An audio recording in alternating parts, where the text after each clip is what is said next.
Bonjour à tous, avant de regarder cette vidéo, nous avons un message très important à vous transmettre. Vous le savez, nous sommes une radio complètement indépendante car vous êtes notre seule source financière. Pour que Radio Courtoisie continue à vivre, nous avons besoin de vous. En nous soutenant, vous bénéficierez donc d'une déduction fiscale de 66%. Alors cette année, soutenez Radio Courtoisie sur notre site internet ou par chèque.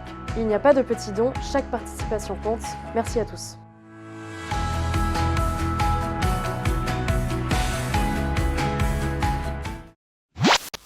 Indépendance totale. 7h, 10h sur Radio Courtoisie, ligne droite, Corentin Périni. La Pologne a désormais un nouveau Premier ministre, Donald Tusk, ancien président du Conseil européen. Il succède à Mateusz Morawiecki. Alors vous allez me dire si je prononce bien en polonais.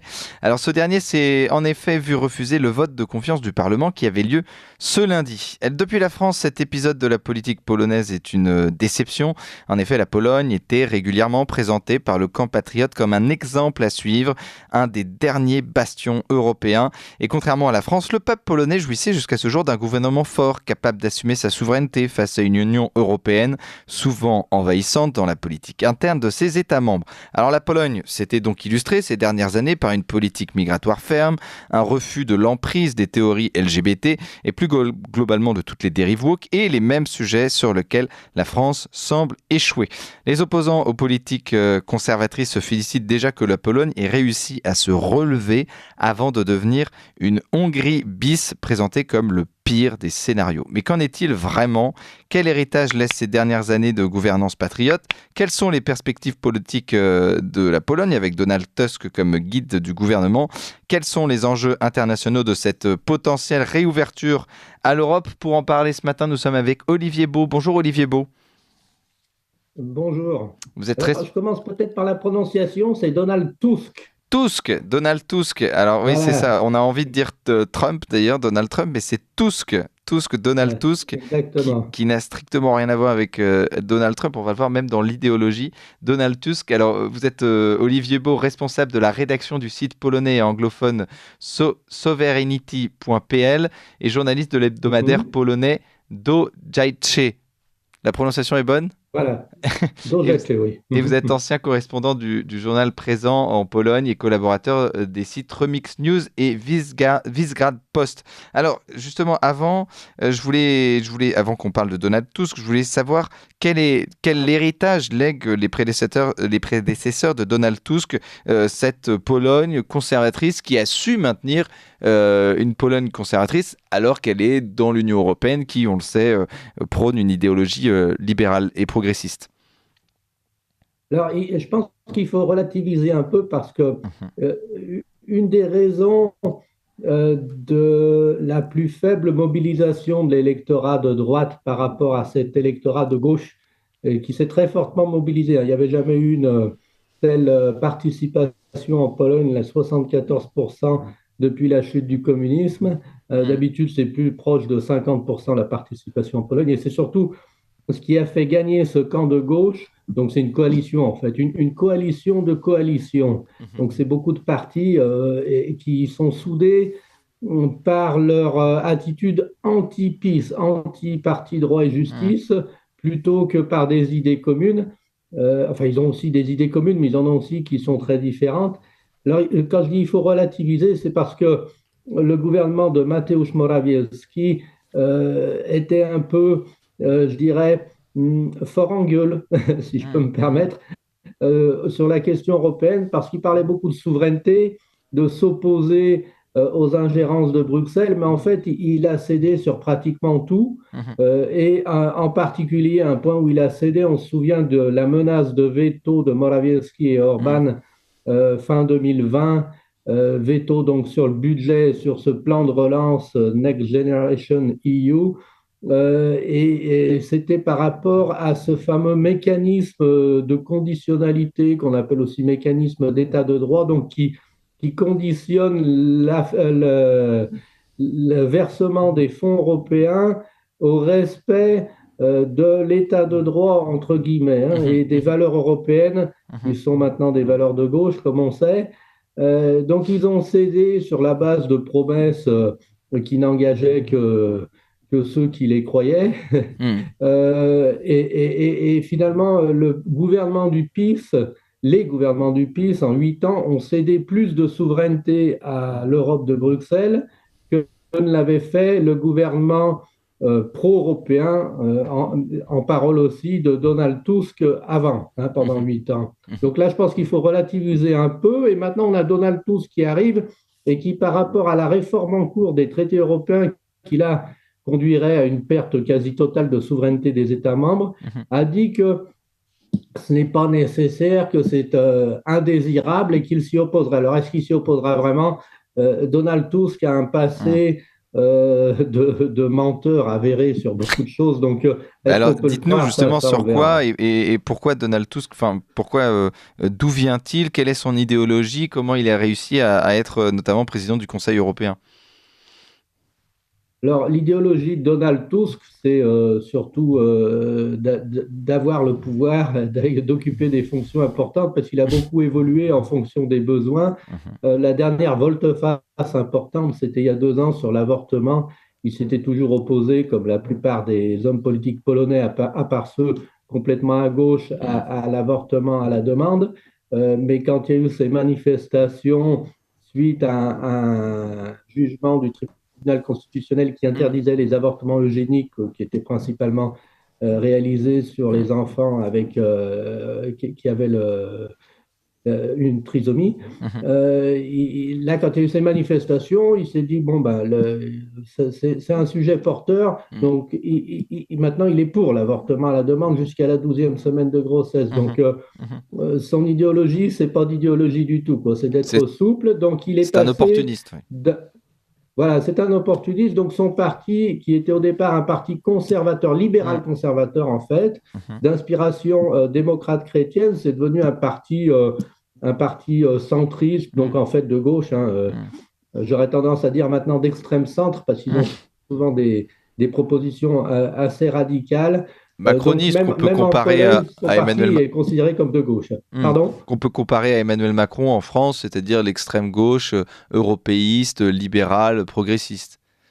Voilà, sachant que comme il est polonais, il est quand même situé, il y a un décalage en Pologne qui est toujours plus à droite, donc c'est le Macron polonais, mais qui est quand même nettement plus à droite que Macron.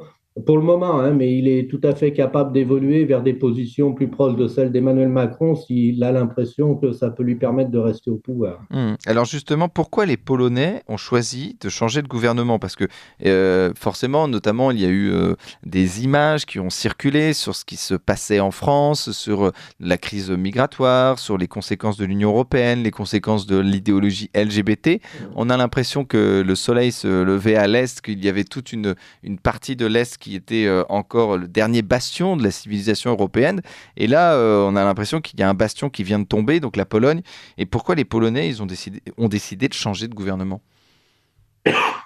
Alors, d'abord, contrairement à ce que disaient les grands médias français, la Pologne est un État démocratique qui fonctionne très bien, y compris sous les gouvernements du PiS. Donc, le paradoxe par rapport au discours des grands médias français et européens, c'est que voilà une dictature où le parti dictatorial au pouvoir vient de céder le pouvoir à la suite d'élections démocratiques. Donc, les alternances en Pologne se font depuis la chute du communisme, un coup plus à droite, un coup plus à gauche. Je ne dirais pas qu'un bastion est tombé, il se peut qu'aux prochaines élections, la plateforme civique perde. Donc ça, c'est une première chose.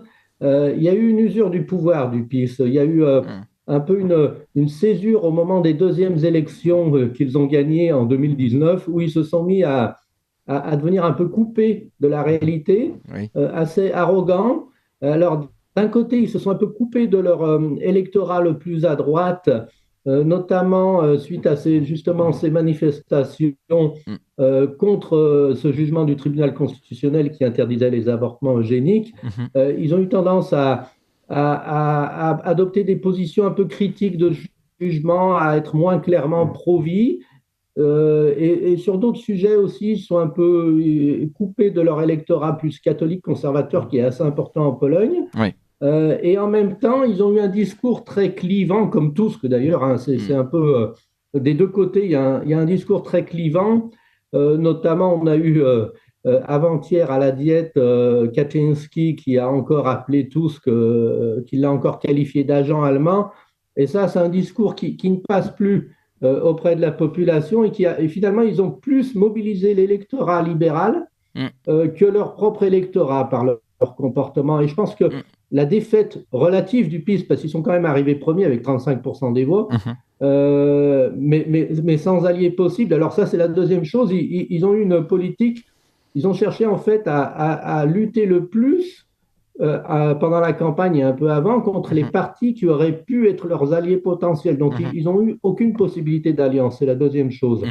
Donc, pour moi, c'est plus la politique et le discours du PiS qui a permis à cette opposition de gagner, en fait.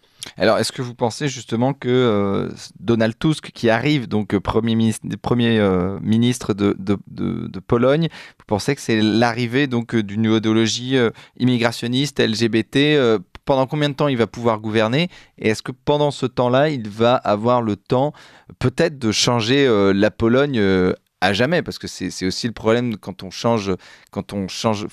est pour une politique immigrationniste comme celle-ci, c'est que le peuple n'est plus le même peuple et forcément, c'est difficile de revenir en arrière. Alors, sur l'immigration, Donald Tusk a été critique du PiS qui ne luttait pas assez efficacement, selon lui, contre l'immigration illégale. Et critique du PiS qui faisait venir trop de travailleurs non européens. Donc, il a adopté, pour pouvoir être élu, un discours très anti-immigration, Donald Tusk. Donc, s'il tient ses promesses, il n'y aura pas plus d'immigration maintenant qu'il n'y en avait avant. Et deuxième chose, c'est que c'est sous les gouvernements de Mateusz Morawiecki qu'il y a eu le plus d'immigration extra-européenne légale en Pologne de toute l'histoire du pays. Il y a eu en 2022 environ 33 000 travailleurs qui sont venus de pays musulmans en Pologne, sachant qu'il y a 10 ans, il y avait à peu près 30 000 musulmans en tout en Pologne. Donc, ça donne une idée des proportions. Et là, c'est en une année. Et on voit beaucoup, notamment les taxis Uber, par exemple, ils sont complètement monopolisés par des gens d'Asie centrale ou d'Asie du Sud. Donc, là, je pense que les Polonais, les sondages le montrent, sont massivement opposés à cette immigration extra-européenne. Il y a quand même un fort sentiment identitaire, y compris chez les libéraux, même s'il est moins fort qu'à droite. Je ne pense pas, enfin, pour que Tusk fasse de l'ingénierie sociale à la mode d'Europe de l'Ouest, il faudrait qu'il bafoue complètement ses promesses électorales. Je ne pense pas qu'il le fera, pas à ce point-là, en tout cas. Enfin, il a une histoire de ne pas tenir ses promesses électorales, mais sur l'immigration, la seule chose un peu inquiétante, c'est qu'on a le président de la Diète, qui est donc de son camp, son allié, qui a dit qu'il fallait arrêter la politique des refoulements à la frontière biélorusse. Alors, il y a une barrière, il y a une clôture, mais s'il n'y a plus ces refoulements à chaud, ça va inciter beaucoup de ces immigrants du Moyen-Orient et d'Afrique à tenter leur chance malgré tout, puisque pendant ce temps, Loukachenko, il continue à les faire venir par avion et à les amener à la frontière. Alors, vous pensez d'une manière générale, quand on présente cette Europe de l'Est qui serait, je répète, le dernier bastion de l'Europe libérale, le dernier bastion justement contre cette Europe libérale, notamment on parle de la Hongrie, ça sera toujours le cas avec la Pologne, il y aura toujours ce fond de cette Pologne conservatrice, catholique, antilibérale, qui elle-même a connu, on le rappelle, donc deux totalitarismes, le nazisme et le communisme, et qui n'a pas envie de connaître un autre totalitarisme. Alors, il y aura toujours, oui, l'Europe centrale, d'une manière générale, est plus conservatrice que l'Europe occidentale et plus identitaire. Et de ce fait, plus opposée justement à l'immigration et plus réticente à ce néo-marxisme du genre LGBT. Mais il y a toujours deux camps, comme en Hongrie d'ailleurs, qui sont à peu près équilibrés. En fait, quand on regarde, ça a toujours été à peu près moitié-moitié. Entre les libéraux et la gauche, y compris la gauche post-communiste qui est plus réceptive à ce néo-marxisme, et puis ce camp conservateur qui en Pologne est renforcé par la présence de l'Église catholique et par le fait que beaucoup de gens sont des catholiques pratiquants, mais il y a aussi une influence qui est la même qu'en Europe de l'Ouest, qui tend vers une libéralisation quand même. La Pologne est un pays occidental, comme la Hongrie d'ailleurs, et a toujours été un pays occidental. Et donc, elle n'est pas coupée des influences qu'il y a dans le monde occidental, donc de cette idéologie woke. C'est simplement que comme ils ont connu le communisme et qu'ils ont beaucoup lutté dans cette région du monde pour pouvoir exister en tant que nation, il y a un sentiment identitaire et aussi une présence de la religion, notamment en Pologne, qui fait que ça restera un pays qui résistera plus qu'un pays comme la France, le Royaume-Uni ou l'Allemagne, par exemple. Merci Olivier Beau. Je rappelle que vous êtes responsable de la rédaction du site polonais anglophone Sovereignty, journaliste de l'hebdomadaire polonais Do Jajce, ancien correspondant du journal Présent en Pologne, collaborateur des sites Remix News et Visgrad. Je dis Dzień dobry ou Dziękuję, comment on dit déjà en polonais, merci, je me souviens plus. Dziękuję. Dziękuję, voilà, c'est ce qui me reste des JMJ Merci. de Pologne il y a quelques années maintenant. Merci à vous Olivier Beau, puis on continuera à suivre ça évidemment avec vous, hein, Donald Tusk, ce nouveau Premier ministre polonais européiste et libéral. Merci à vous.